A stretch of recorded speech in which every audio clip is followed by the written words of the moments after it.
Welcome on into the Fantasy Football Forge. My name is Steve, and it is time for the Week 5 running back rankings video. We will be going over some projections that I have you will see on the screen. You can also find these up on the website, www.theFFForge.com, where you can find all of my rankings for every position. As of at some point today on Wednesday, those will all be up and available. You can also come visit me live for my most recent rankings. They obviously get updated throughout the week as we find out more news, as I get to take in some more information, look at things a little bit closer, think about them a little bit more. But you can come live here on YouTube. I'll have them up on the screen around and taking up most of the screen, and that's on Saturdays and Thursdays at 6:30 p.m. Eastern Standard Time. And Saturdays usually have been hanging out for several hours. Thursday up until game time, of course. And then on Sunday morning, 2 hours prior to kickoff up until game time as well for any of your last-minute sit-start questions, trade questions. Want to talk a little bit of football? Saturday is going to be your night for that. And there we go.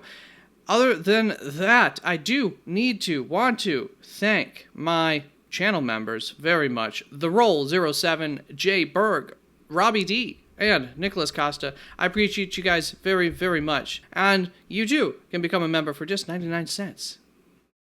I always feel like Uncle Sam. You too. All right.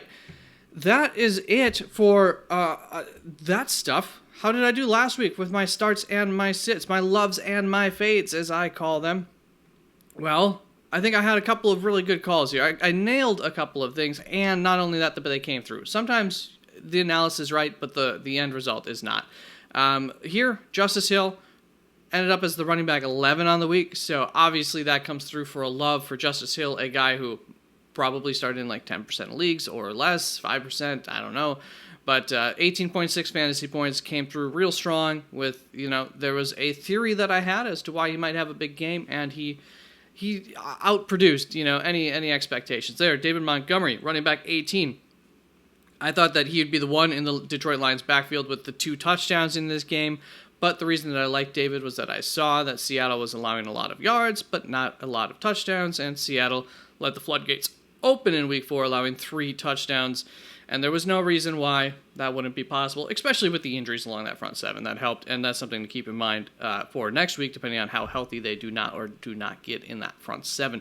For my fades, Jonathan Taylor got injured, so in that sense, I was right, but he also finished as running back 13, so I got that one wrong, but here's another one that I felt like I really nailed the analysis on. Rachaad White, running back 27 on the week, and I mentioned, explaining why I was fading him. That was also just like a low-key love for Bucky Irving, even though he didn't make my love list, who finished as a running back 22. And this kind of worked out exactly as I anticipated. So, proud of that one as well. That's going to bring us on to Week 5. Let's see how I do with my loves and my fades. I have a couple deep loves, deep fades this week, taking a shot on one of my loves.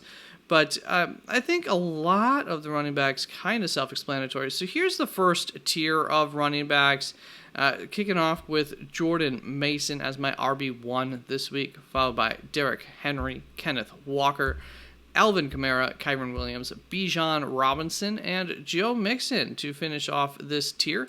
So one thing I liked about Bijan with Tampa Bay does allow a fair bit of receiving back work, so I think that's something that Bijan could take advantage of. Joe Mixon has an asterisk next to his name just because he is coming back from injury. We don't know for sure that he'll be playing this week. Assuming that he does play, there's a fat chance that I'm going to be sitting him up against Buffalo. That is, I believe, the best running back matchup so far through the season after they got torched. All right, real quick, what you are seeing, though, obviously, this is the low end of an expected range, and here's kind of a visualization of this range of expectations. Between 5 to 20 fantasy points is the minimum and the maximum of the guys that I have charted here on the high end of that range. Speaking of guys that I have charted, we're going to go through 27 running backs in this video, but I have 60, 70-ish running backs ranked, so projected and ranked, so you can, once again, just check these all out on the website.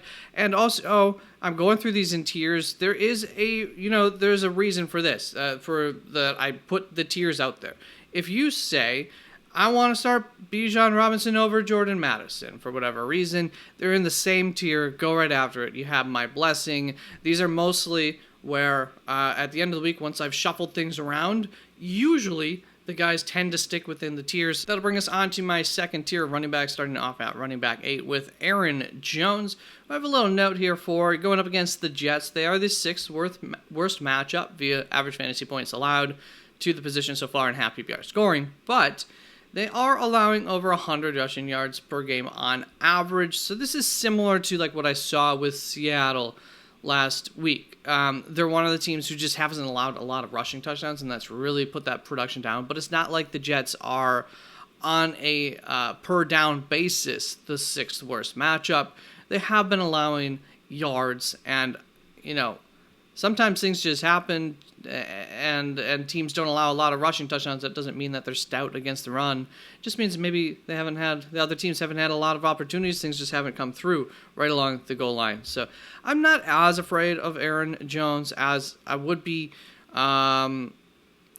potentially just looking at this matchup after thinking about it. And he also brings receiving upside, which isn't necessarily an area that the New York Jets have struggled with so far on the season, but is still always an area that can help produce for fantasy. Brian Robinson Jr. going up against Cleveland, followed by James Cook here as my running back 10 on the week, Breece Hall, Josh Jacobs, and James Conner, my running back 13. So I decided not to fade Breece Hall. I decided to keep him ranked up here. There is some silver lining here. So Minnesota is the fourth worst matchup for running backs so far on the season, but they also allow running backs or I should say, running backs have been targeted the 5th most against them. So that's just something that teams have seemingly been exploiting against this defense or game planning into their plan against this defense, which would make sense. It's a defense that kind of brings a lot of, I don't even want to call them exotic pressures, but brings a lot of faux pressures. It just keeps you on your toes.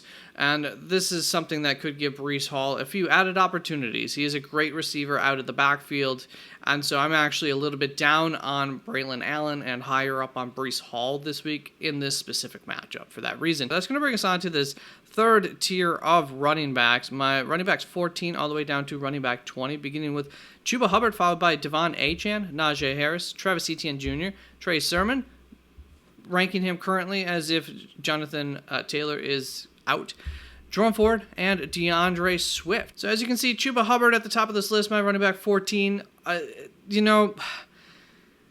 Because of how good of a matchup this has been on the season, it's going to be a little bit tough to sit him, but I am low-key kind of recommending it, although I don't love running backs this week, so it'd be kind of hard. You'll have to be a little bit stacked to do that.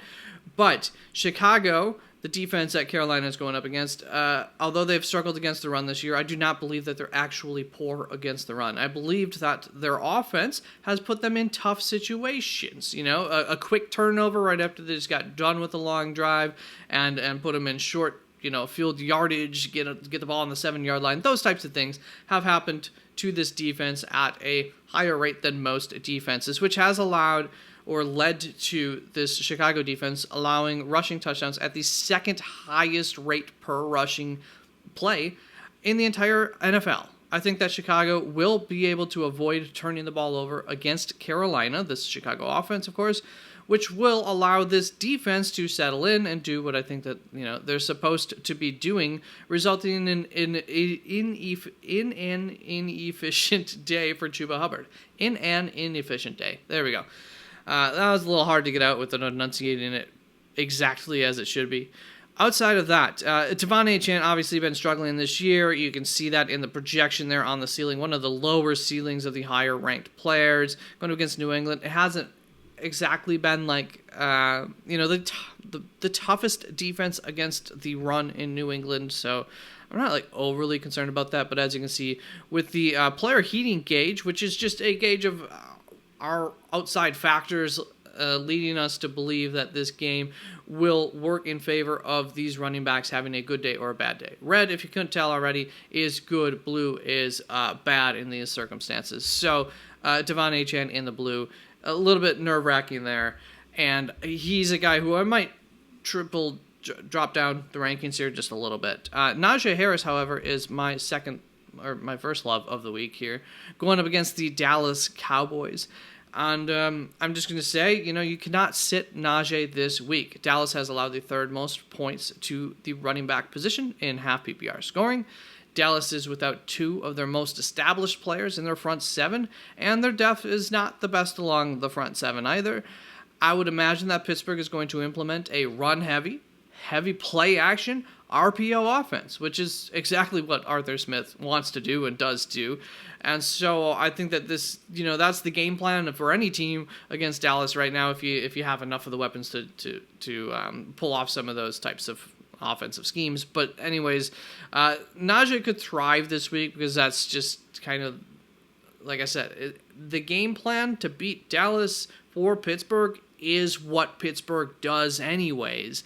So it kind of works out perfectly here. Najee should have one of his better days, maybe of the entire season.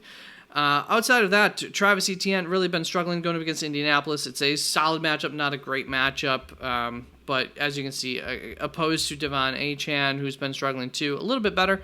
Achane still has the higher floor there, so with the projection. So I'll have to think about that one. Trey Sermon, it's something where I don't really think that Trey Sermon's a great back, but this is a really, really good offensive line. I expect there will be less rushing, especially if Joe Flacco's in instead of Anthony Richardson. But all in all, it's tough to guesstimate exactly. But Jacksonville's been a really good matchup. This is a really good offensive line. I think Trey Sermon's close to not quite a must start, but close to a must start. If you, if you have him, you can probably use him this week, assuming once again Jonathan Taylor's not playing. Jerome Ford against Washington, nice matchup there. Although Heating Gage isn't saying it's fantastic, and DeAndre Swift going up against Carolina, another good matchup there. They kind of figured it out last week. We'll see. But that's why he's ranked 20th. There is a chance there. That's going to bring us on to this next little tier of running backs that almost could have made it into this tier, but a little bit more concerned. Devin Singletary going up against Seattle. So just talked about that a little bit too last week, how I saw the exploited potential, I guess, against the Seattle defense. Keep an eye on any players coming back or still injured for that Carolina front seven. If you're thinking about playing Devin Singletary, that could be a deciding factor there. If they're getting guys back on that front seven, I'd be a little bit nervous about this, but not super nervous. And if they aren't getting anybody back, it might be a little bit of a matchup to exploit, actually. Ramondre Stevenson going up against Miami. They've been very poor against the run, so as you can see, slightly good matchup there. And Zach Moss going up against Baltimore, which I believe has been allowed the least fantasy points to the running back position, and just has outright been one of the better run defenses in the league, if not one of the best. So, kind of a rough week for Zach Moss here. And I do have a note, actually, in regards to Zach Moss and Chase Brown, and why I'm not further down on Zach Moss despite this matchup. Baltimore has allowed the fewest yards on the ground. However, they can be had through the air, and both Zach Moss and Chase Brown can do well there. I tend to think Chase Brown's the better receiving back. However, Zach Moss has had more targets on the season. So either one of them, both of them, could end up having some solid days, especially full PPR type of leagues this week. That's going to bring us on to, I believe, yes, the final tier that we're going to have in this video, starting off at my running back 24 with Kareem Hunt going up against New Orleans, followed by Rachaad White, Javonte Williams, and Austin Eckler, just making it into this tier. And you can kind of see like the cliff diving of tiers here as we get into now questionable territory. With Kareem Hunt going up against New Orleans, it's a tough matchup. I'm not really expecting a lot of fantasy points to be scored in that game, so I'm worried about that. Javonte Williams, has coming off of a decent week last week, going up against Las Vegas. It should be a good matchup, but they've been a little Jekyll and Hyde. And then Austin Eckler, I think, coming back from a concussion, going up against Cleveland. We saw just last week Jeremy McNichols, who's their other backup Austin Eckler, absolutely light up. And prior to that, the week before, we saw Austin Eckler have a good week, and we saw what I expected in the preseason, which was a heavy reliance on the passing game to Austin Eckler, to the receiving back in this offense. And so I think that they've kind of found that, and I expect that to continue a lot of weeks, which is why I'm fairly high on Austin Eckler, I assume. With that said, like I said, a bunch of more running backs are ranked already, and actually my fade and my love, my second fade and my love, do make it into that. I would have gone another tier, except my next tier is like 20 running backs. I mean, I can put them up on the screen, I suppose, so you can just see those while I do this. So there's the next several running backs. Let's get that. There we go. So, my love, Dare Ogunbowale down there as my running back 38. So obviously you got to be in a deep league to actually, or you have to be in a position to actually go ahead and try and play Dare this week. But I tried making a call for Dare Ogunbowale a couple of weeks ago, and he didn't do much that week. But last week, he did. Dare had 4 receptions for 54 yards, and he also got a touchdown on top of that. You know, that's just one of those things that can happen. But, you know, that's 7.4 points right there, or 9.4 in full PPR. And I would say this is more so a love for full PPR scoring. If Mixon plays this week, it's going to be tougher for this call to come through for me, because Mixon's a really good receiving back. It gives them less of a reason to have to bring Dare Ogunbowale out. However, on the other side of that, if Mixon plays this week also, maybe he's still on, maybe he's on a bit of a snap count. That could work in favor of Dare Ogunbowale. Not something we're going to know going into the game, though. Buffalo, the opponent here, they just do not care about allowing the running back to catch the ball, 4 yards from the line of scrimmage. It's just not something that this defense seems to be concerned about at all.